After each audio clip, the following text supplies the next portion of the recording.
All right, well, welcome back to the Grad Lads podcast. This is Gabriel. This is Samuel. And today we're talking about mad scientists. And we're going to begin with me asking Samuel what the hell pataphysics is. Because I have never heard of this term that he has written down as under investigation for today's episode. Well, okay, so it's absurdist. There was a playwright as a young guy who actually died very young too, named Alfred Jarry, and he was a playwright and he coined this term. And it's kind of a lot of the origin of like French symbolism and absurdism. Mm-hmm. But from what I understand, a lot of it had to do with kind of employing the same principles as like mad scientists, that like absurd alchemy. We were just talking about alchemy. I don't know. I was kind of hoping it would be something that we could kind of discover through, but I'm kind of, that was really more of a through line to talking about what really makes the idea of a mad scientist. And I say that because I've been thinking, I was just recently, a few days ago, thinking about, I was making a list of different mad scientists. Uh-huh. And I was thinking of like Doc Brown from Back to the Future. Right? But then I got to thinking and I'm like, I don't really think that he fits the idea of a mad scientist, except in maybe a really cartoonish kind of way. Okay. You know what I mean? Because he's definitely... So Doc Brown is, okay, he's a scientist and an inventor, whatever, so that kind of fits the mold as well. But he's just wacky also. Okay. And so he's more like just wacky inventor. And I don't think that that's necessarily the same thing as a mad scientist. And I don't know, I was hoping we can kind of talk through this because this is where I stand. The mad scientist has to have, be much more megalomaniacal.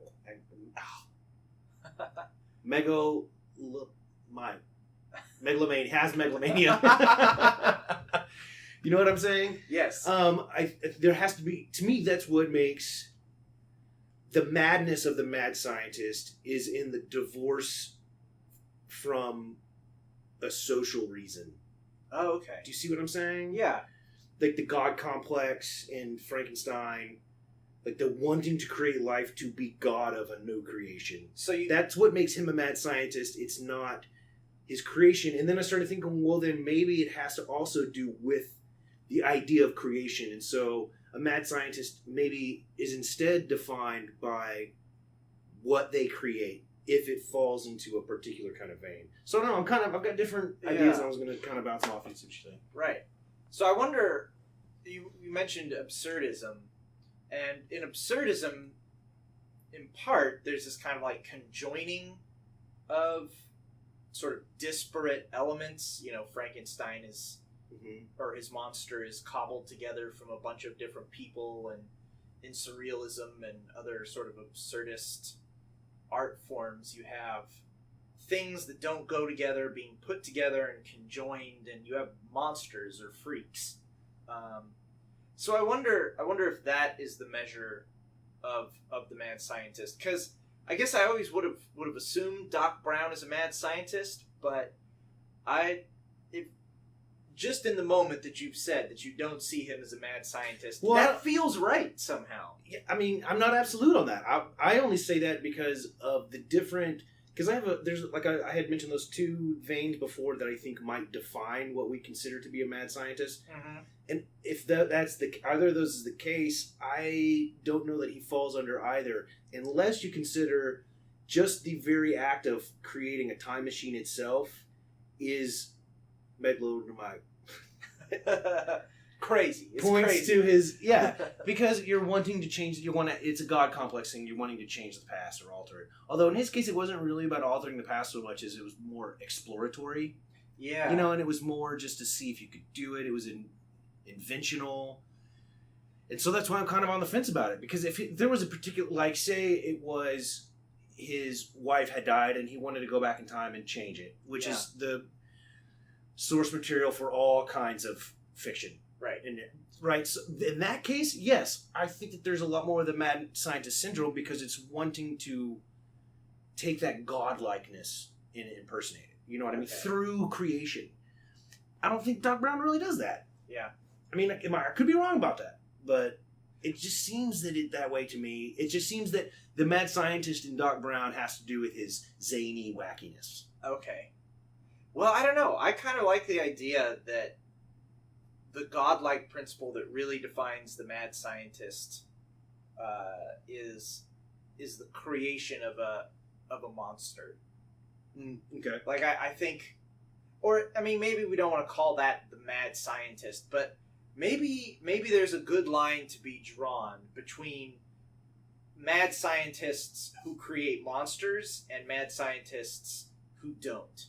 Okay, well, what about, oh my gosh, and I'm 'Cause- going to totally butcher this, but it's a short story about, it's an old short story about the guy he builds this garden, and it's like an early mad scientist tale. So I kind of wish we had Dr. Matheson here. But he keeps his daughter protected, and it turns out she's actually part poisonous plant. But it's more about like, Is that Rappaccini's daughter? yes. That's that. I think that's Hawthorne. Hawthorne, yeah, that's right. That's like a proto mad scientist because it's something I say pro because the genre wasn't Right, really around, right. and and in that case, he's not really creating monsters, but there are monstrous effects to his creation. Yeah. It's been a long time since I've read that. But is the daughter like? Does she have like plant She's hair? poisonous, and what was it? There's a very like poisonous but beautiful plant Yeah. in the center of the garden, and she's also part of that. I mean, there's a whole lot of because it's Hawthorne, of course. It points to a lot of like the Eden story in Genesis. And, Yeah. it's Eve's fault kind of deal. Okay. But I don't know. That, It seemed like no, but anyway, that seems like it would be a monster to me. I mean, like a beautiful monster. But a okay, but monster. it's half Yeah. half plant, half Right. I woman. mean, that seems like that's a monster. okay. So And I'm- Dr. Moreau, that would clearly fall into that. yeah. All right. So we have Dr. Moreau. Mhm. We have Victor Rappaccini. Frankenstein. We'll say Rappaccini's in there. Are there any others we can throw in? Well, let's see. I The kind of. Fly. Jeff Goldblum. Oh yes, absolutely. And Oh, what's maybe interesting about that is that he's not trying to be a mad scientist. Like, he's not trying to create a monster. no, but But he's he trying does. to participate in something that maybe. Okay, it's the whole idea of science going out of control. Yeah. And it's this fear of science going out of control that if you, just like speaking of Jeff Goldblum, like Yeah. in Jurassic Park, Yes. and it's He's like, a mad it's like, scientist. yeah, and it's cool, it's creating creatures, but it's also playing God. It's this whole fear that science will allow us to interact with creation in a way that we shouldn't. Yeah. Do you know what I mean? And then there are therefore disastrous consequences. So the whole, in The Fly, it's teleportation, Yeah. and he's mixed with organic matter, and the whole point is really that like we're imperfect, and Yeah. if we try to surpass our imperfections through science and invention and technology, that it is automatically going to be flawed just because we are a life form joined with other life forms. Right. And so kind of, I mean, that's still the same kind of, I don't know, in that case maybe it's the second vein that I was talking about, that the creation, whatever Yeah. the mad scientist creates, points back towards them and names them as mad scientists after Yeah. the fact. Well, I think There's even a in the before and case, after. even in the case of someone like Doc Brown, who goes back in time, when we say that someone is playing God, I think ultimately what we mean is that they are creating new life and creating monsters and monstrous life. And so, I mean, that's what you see in The Fly, where he's not trying to necessarily create a monster, but what he ends up creating points back towards him yeah, and names him. like after And the fact. I wonder if that is sort of the cautionary tale for all science, in that what science can fall into and create is a monster. And that, so, take like the nuclear bomb, which kind of is this emblem of science's destructive power. Which when was the March for Science? Was a couple months ago. I really kind of wanted to go to a March for Science, just have a poster that just had a nuclear bomb explosion on it, and just be quiet, just like march in there with just that. Oh, that'd be so good. And just see, like, no statement, just see sideways what glances. happens. Yeah. But even like, good. what is the big fear with the nuclear bomb in fiction, right? So there's no real fiction about the nuclear bomb just killing everybody, because then there'd be no story, right? It's just about ruining the world, right? But what does that ruining of the world look like?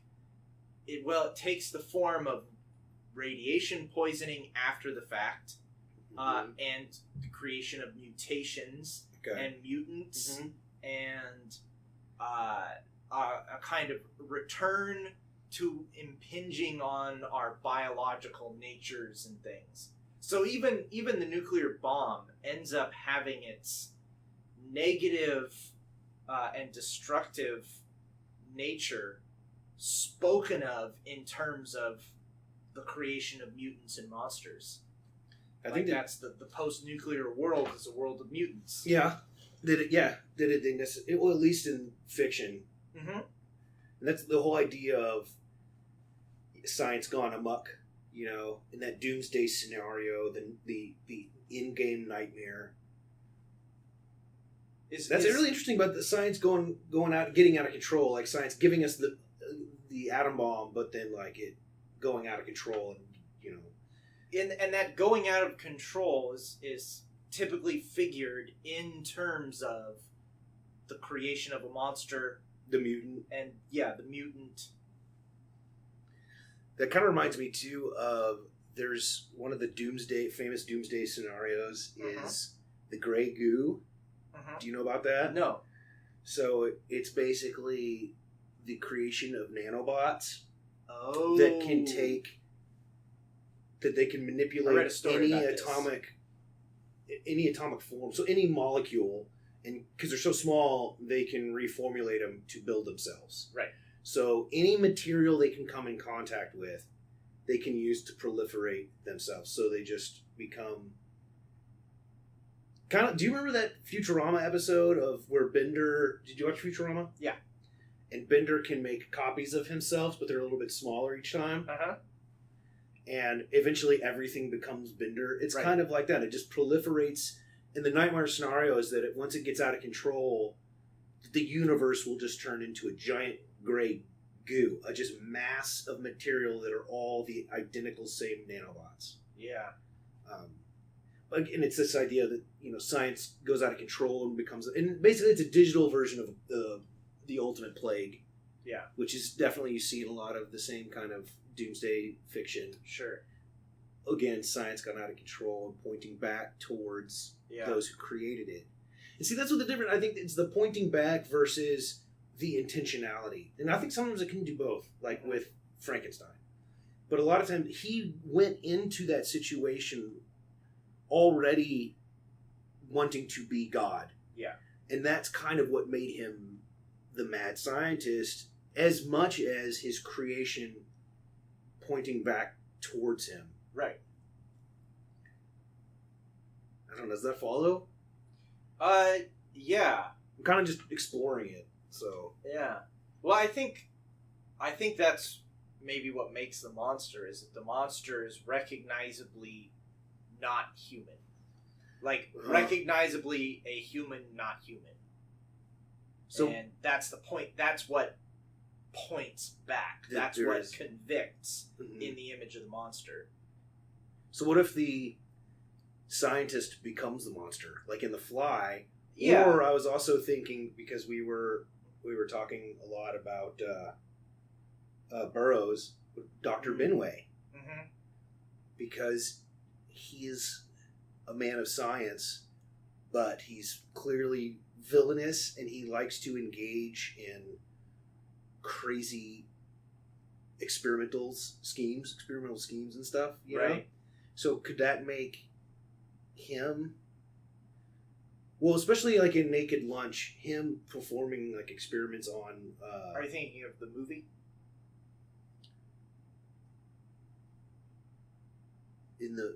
he's in the book too. Yeah. I honestly just don't recall the book or film quite well enough. Oh, okay. I remember... He's like a villain, and he ends up returning back to him, I think, in other stories and stuff. Yeah. But he's like a nefarious doctor, and anyway, I was just thinking, in the same manner of like The Fly, if the scientist becomes his own monster, Mm-hmm. monstrous creation, Yeah. what kind of work that does for that.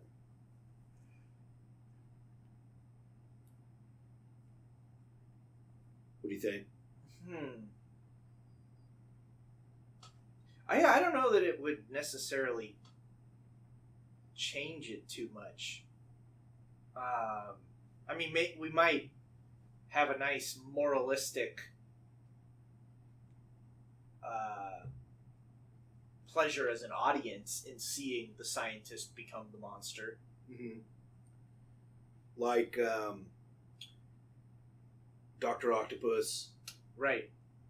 Okay, well that leads into a very interesting other subject, which is the robot the monster? Or is a robot a monster in that same sense? So when the mad scientist creates a robot, or when you have sort of the villainous robot or AI turning back on us, is that the same kind of thing? I wonder, because I think it does. It works. It does the same work as like the monster itself. Does it? Because it's reflecting back at us our own monstrous humanity. You know. I don't know, because the computer isn't a monster, the robot isn't a monster. No, but because it makes conscious decisions.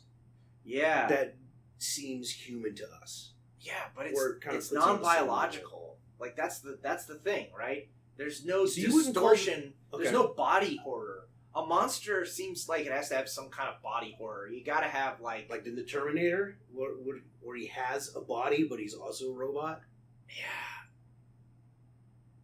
Yeah. Like Skynet isn't a monster, right? But the Terminator. Well, maybe that is a monster. So maybe let's return to the Terminator after we've discussed like more clearly defined robots versus monsters first. Okay. You don't think that robots are monsters? Yeah, and that's an opinion that I have held like very strongly for the last 30 seconds.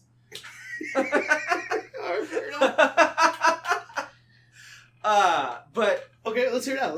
Why is that? I think you need to have some kind of body horror. Okay. For the monster to work, like that is what The Fly is. That is what Frankenstein is. So it has to be biological or have a form. It has to distort the human form biologically. Somehow. So if it doesn't have, well, what about just like the horror that you'd see in like Lovecraft? Yeah. You know, can that be like a monstrous entity or something, or the Blob from like old movies? You know, or yeah. Well, I mean, that's what the Blob does. Is it kind of dissolves your form. But I guess this is the thing, like the difference between like a monster movie, or rather, the difference between a monster in like an invader from outer space, or just a monster that you encounter in a fantasy movie or a horror movie or something like that, is different in that it doesn't have, or it doesn't necessarily have, the relationship to its human creator that the mad scientist's monster has. Right. So, like, if the Blob were created by a mad scientist, then it would have that kind of thing. And now maybe the Blob is. I don't recall.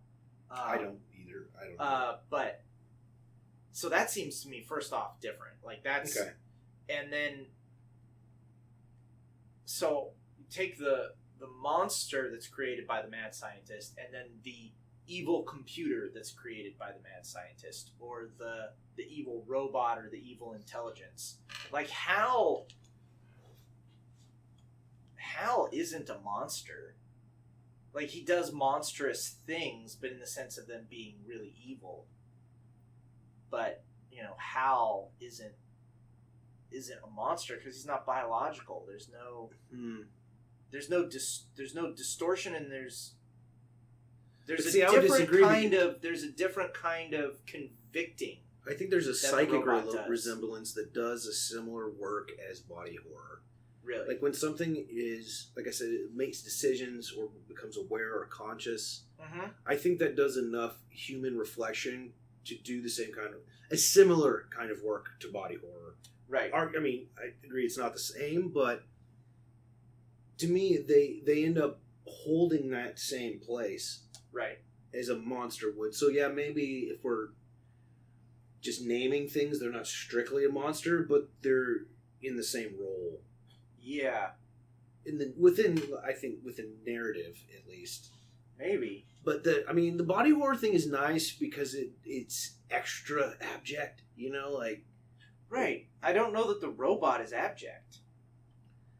It's some kind Well, of... I think that's why Terminator was so horrific too, because you see him he puts on a human form that is flesh and blood, at least externally, Yeah. so that it mimics, a human body, even if it's cut. Right. I think that was one of the most horrific aspects of him, that its skin was even packed with blood, so if it cut, it bled. Right. But only so deep. And then gradually throughout the film, that form of him disintegrates, and then even that ultimately goes away. Right. Right. And then, look at Ex Machina. Okay. What if that robot had never had human skin? Well, What it if wouldn't that work. robot had stayed a robot the It whole wouldn't time? work, for sure. Yeah. And is that in the idea of the robot, or is that in the visual medium of film, or is that something in the nature of the biological matter that she has? I mean, I don't know what I think it's the explanation in the movie was, but she has some kind of flesh, Mhm. right? I think it's the latter. I think that same principle would work even if you were reading the story of Ex Machina. If it were like a novel, that could be described enough where you'd get a mental image at least, and it does the same thing. I think that it is having the material, the body, that some representation of skin on top of the machine is what makes it really interesting. Yeah, and I think... Which is why what's really cool is that scene where she goes and puts on like a dress. Yeah. And she has a face and hands and like legs, and then the dress covers everything else that's machine.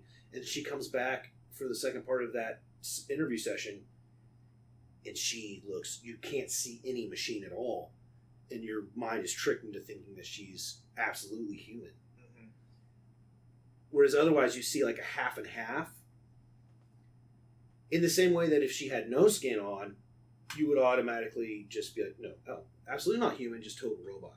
Yeah. So, I think the flesh is what convicts. Mm-hmm. Like, the flesh is what turns around and accuses the scientist. In a way that's different than Hal. Like, Hal doesn't...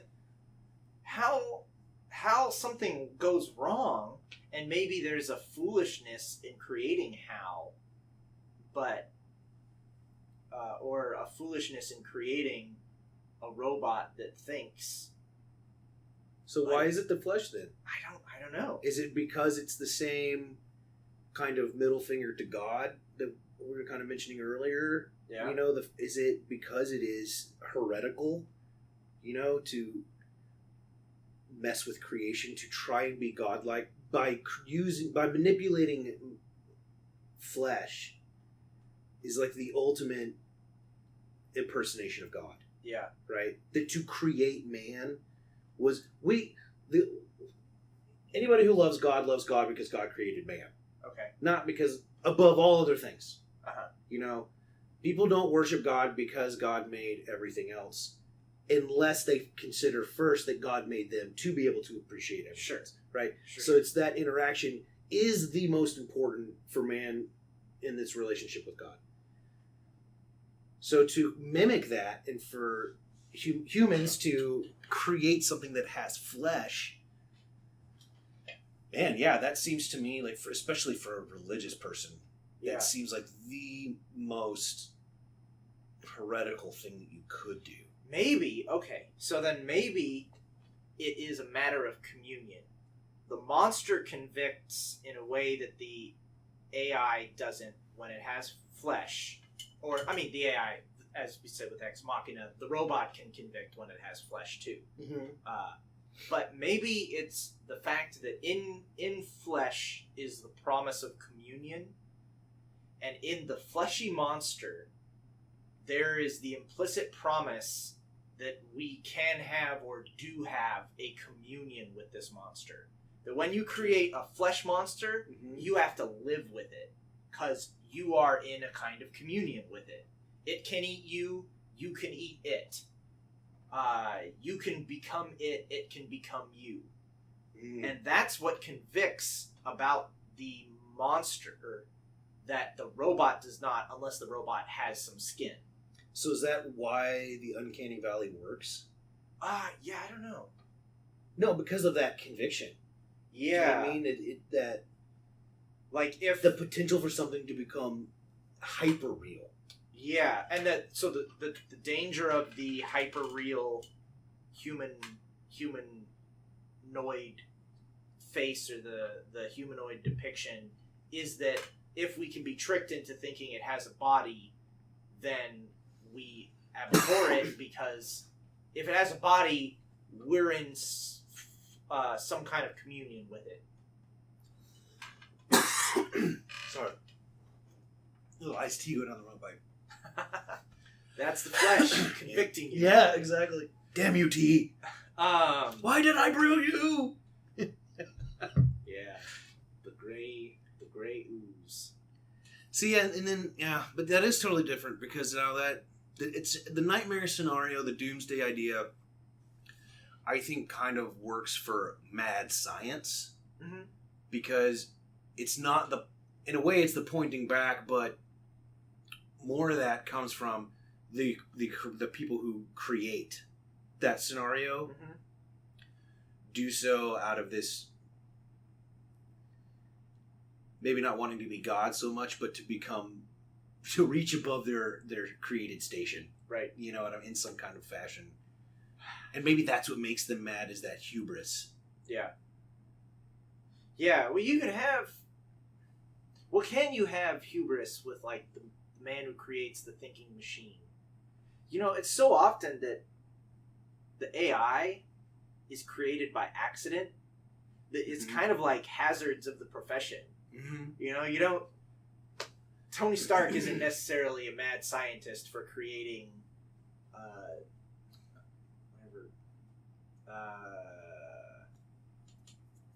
Voltron. Yes. Ultron.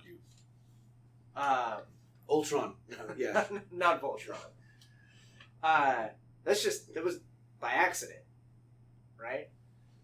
Can you think of a story where, I'm sure, I just can't think of anything right now. Hal comes out by accident. Right.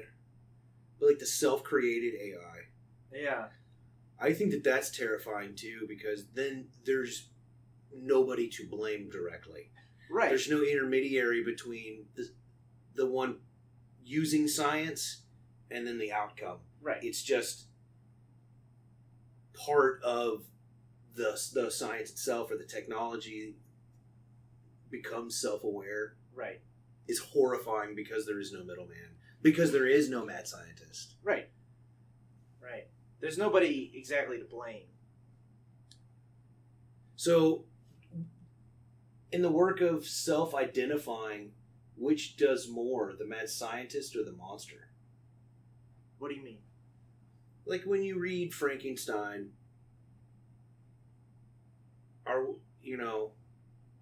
you're meant to look at both, but in general, like, which are you supposed to identify with more? You know, Oh, I mean, because that's kind of the question of it, really. But like, are we as participants in the story supposed to see ourselves as the mad scientist or as the monster? You know, are we humanizing one and demonizing the other? yeah. Well, at least in the movie, I think we identify with Frankenstein, the monster, Which movie? the old one, the The- 30s. Oh, okay, James Whale. Not Bela Lugosi, the other one.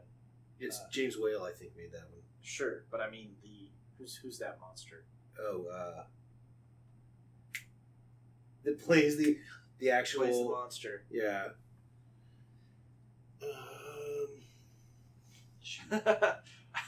Hey Google. Yeah.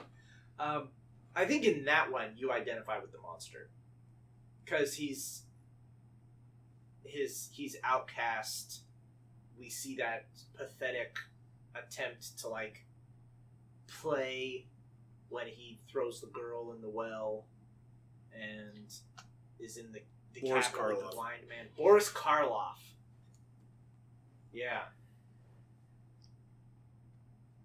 Yeah, and So in the movie, Yeah. I think at least you identify with the monster. he's much more sympathetic. He's definitely, and he's not intelligent, which in the book is the whole point. Yeah. Is that it's all about reason and his Yeah. ability to reason and have an emotional intelligence. Yeah. That's what the book's all about. Balancing that against his physical monstrosity, against the body horror. Mm-hmm.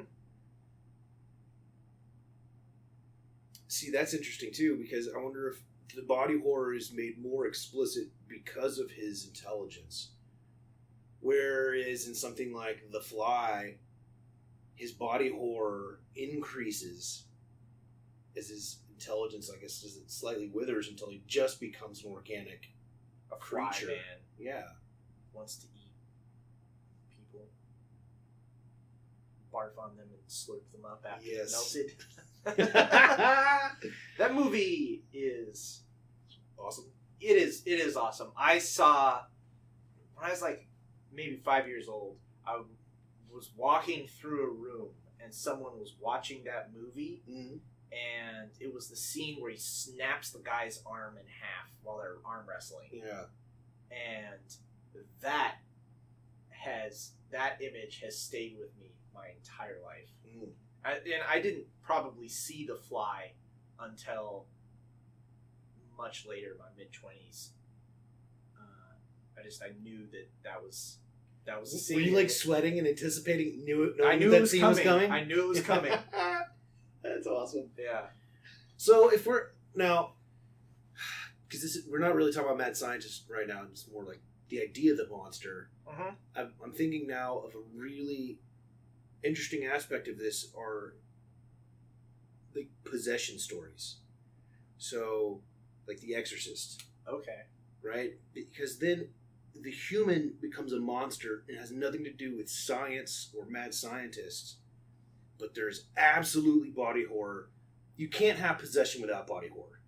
Yeah. You know, in a some like the creaking of arms, like we were saying, or bending up, not unnaturally, but more than seems comfortable. Yeah. And then, of course, in The Exorcist, you know, it's the altering of a voice, and then the body morphing, and then Yeah. the pea puking soup. and and the spinning head and all that. It's horrific because in that same way you're saying that, it points out. It's almost, but in the reverse way of that communion you're talking about, because it's a communion that shouldn't exist, and not that Yeah. could possibly exist, but that it's like a regression of time in a way. Yeah. I think with The Exorcist, it's probably tricky for me as a Catholic to look beyond the religious reading of The Exorcist and of exorcism, and not just in the sense of believing it possible or something like that, but that what is important in an exorcism story is the religious Oh, okay. sort of meaning behind it. But I kind of want to But in The Exorcist, isn't it extra monstrous because it's a young girl who is presumed to be innocent to begin with? Well, yeah. Like, how could this happen to just an innocent person? Yeah. And I wonder if the fear there is a fear of our own bodies turning back on us. Mm-hmm. That, at this point, it's not even being a mad scientist and having your creature turn on you, but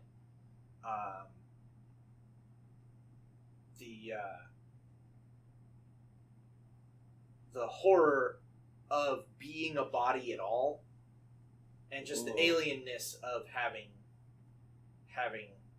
a body.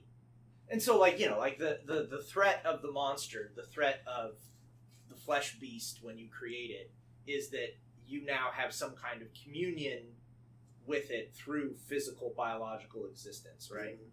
Mm-hmm. At least if the past half hour of our discussion has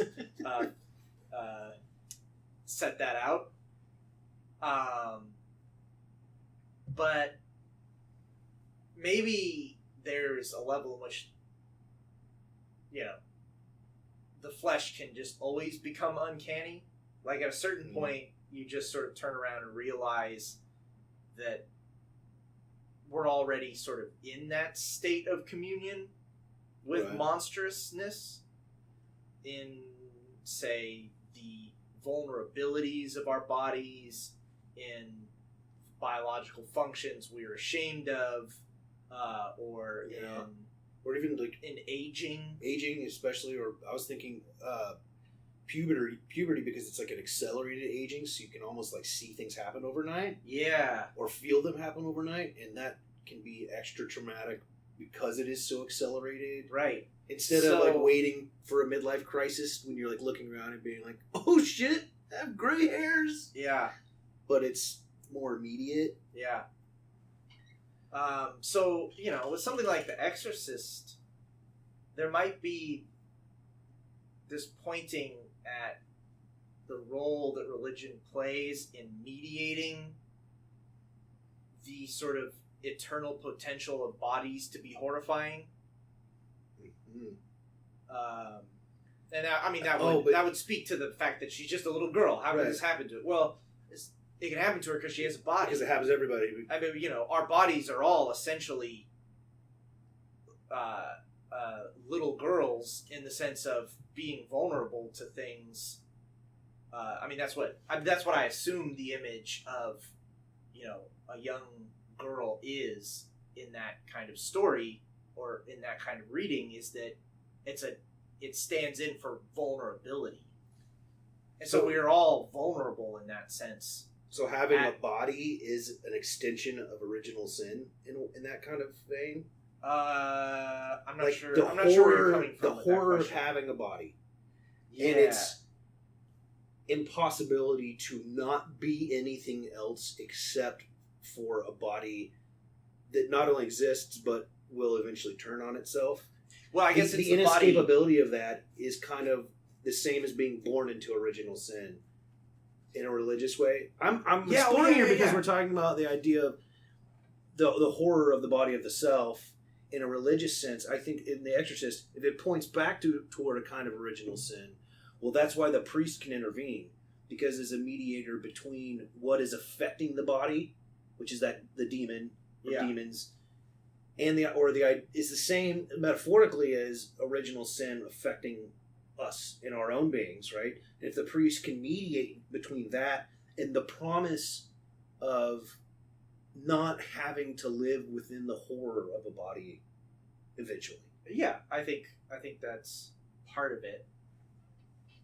Although I think I'm not Catholic, so I'm kind of exploring here, but I don't know, man. I think you want to be careful, in part because Catholicism, unlike other strains of religious thought about the body, Catholicism has always emphasized the fundamental goodness and rightness of the body as such, but that what horrifies us about the body's vulnerabilities are the results of original sin. And so that I think from a more orthodox position, what the priest and the exorcist is doing is sort of not allowing the body to become entirely the site of horror. Like, the body has this potential to become entirely a site of death, right? And being entirely defined by vulnerability, death, disgust, and evil too, in the sense of doing evil and saying evil and But whatever. also just the material body horror of like puke, Right. you know, And so the priest and the exorcist is mediating, or is reclaiming the body as good and not intrinsically a site of evil and horror. So I think you're right to connect body horror and that to original sin. I think that's kind of the struggle in The Exorcist, is like, is the body entirely bad, or can it be reclaimed for good? And actually, I should say that at this point I'm not even talking about The Exorcist the movie, but like the question idea of an exorcist and the exorcist, and what their role is, not religiously, but if we're telling this as a horror or ghost story, what is being done there? Yeah, it makes me wonder if, I mean, this may be going off too far, but if, like, the very idea of salvation, I mean, it's always been, you know, categorized as something spiritual, of course, but by classifying it as spiritual, you're basically saying that salvation is the eventual promise of not having a body at all. Well, not in the Christian experience. The Christian experience is the promise of a new body. Yeah, a body that is not subject. I mean, like, right. Yeah. But it would be, that can't occur until this body is done. Do you know what I mean? It's the promise of not having this present form. Yeah. Right? I mean, it isn't a promise of purification, but,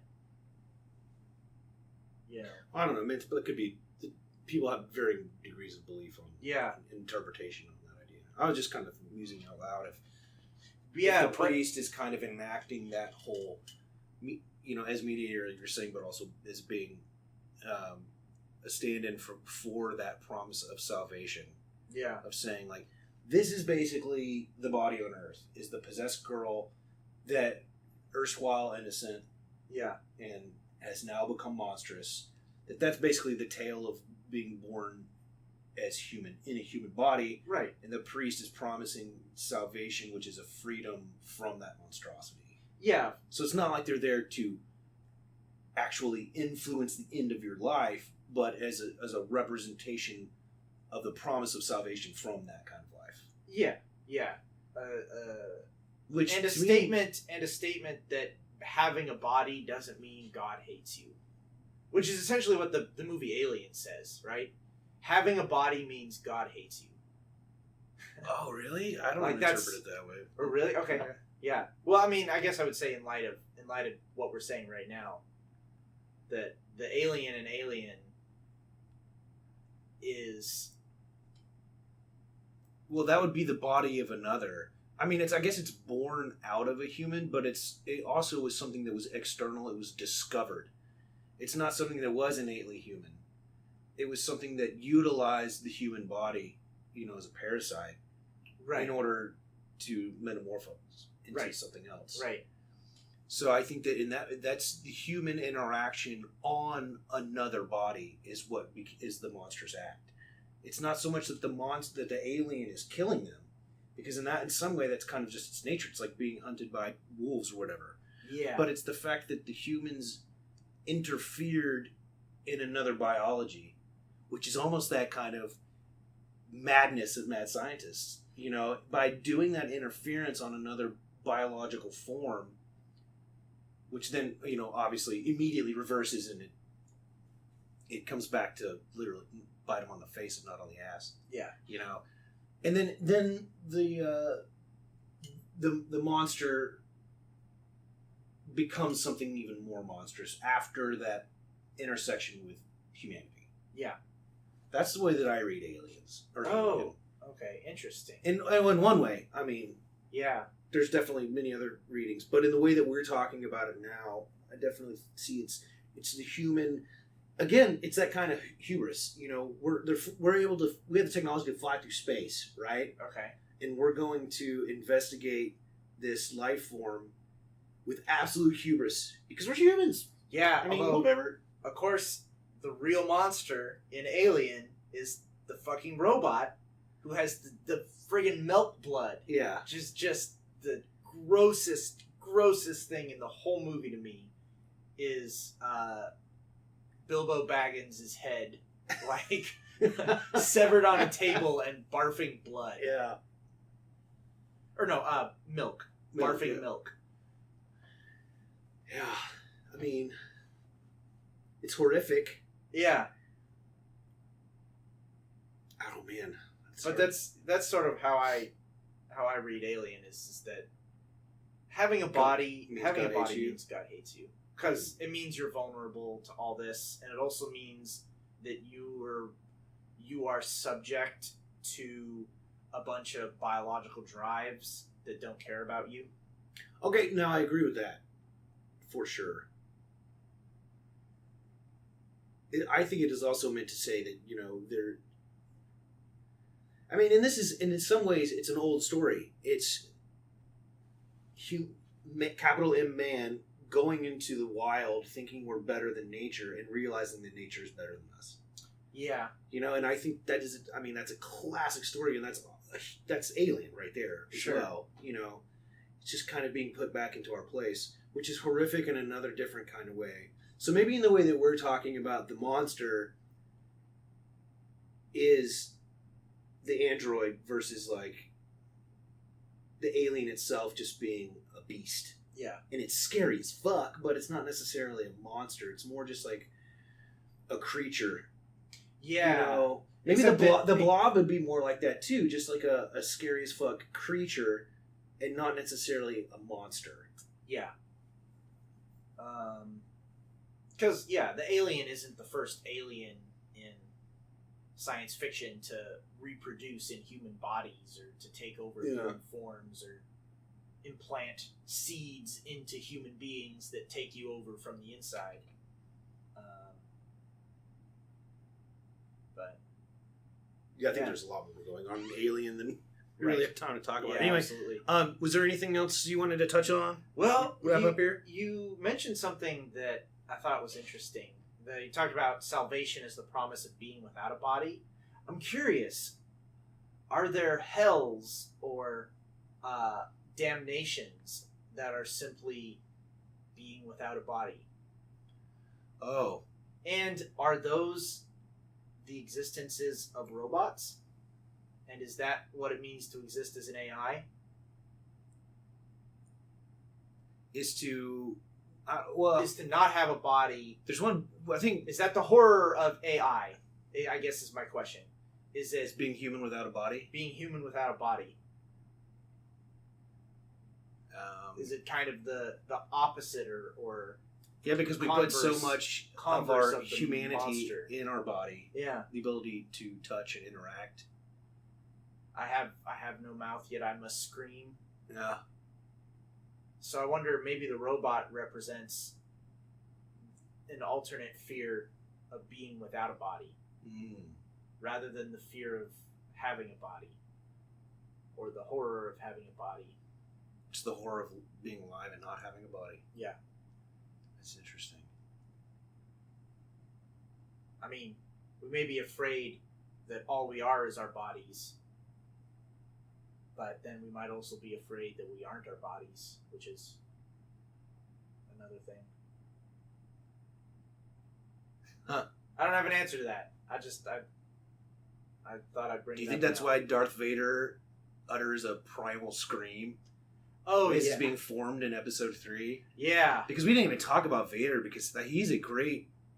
In the same way that Terminator... He's like an inverse of Terminator, which is a robot wearing human skin. He becomes like a human wearing a lot of robot material. Right. And it's that same kind of mixing of the biological and the synthetic, which is horrific. But now I'm kind of putting that against what you're saying about the fear of existing but not having a biological vessel to exist in. Yeah, I wonder if there's another fear there, and that robots explore it, or AI explore it. I don't know. In the way that monsters explore having a body. So what kind of horrible robots are there? HAL, Yeah, for sure. I mean, Terminator. although I think he kind of is a monster too, because he's biological. Well, then even in the Star Wars world, you have... Well, I guess... Well, Star Wars world's tricky. 'Cause Yeah. It's kind of Muppet-esque. yeah. That's true. You know? Yeah. I don't know.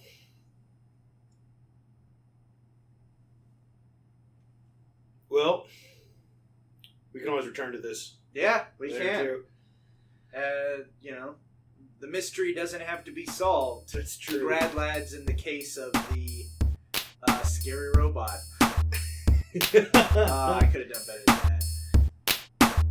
Monsters and mad scientists. Yeah. Are robots real? All right, well, until next time, this is Grad Lads.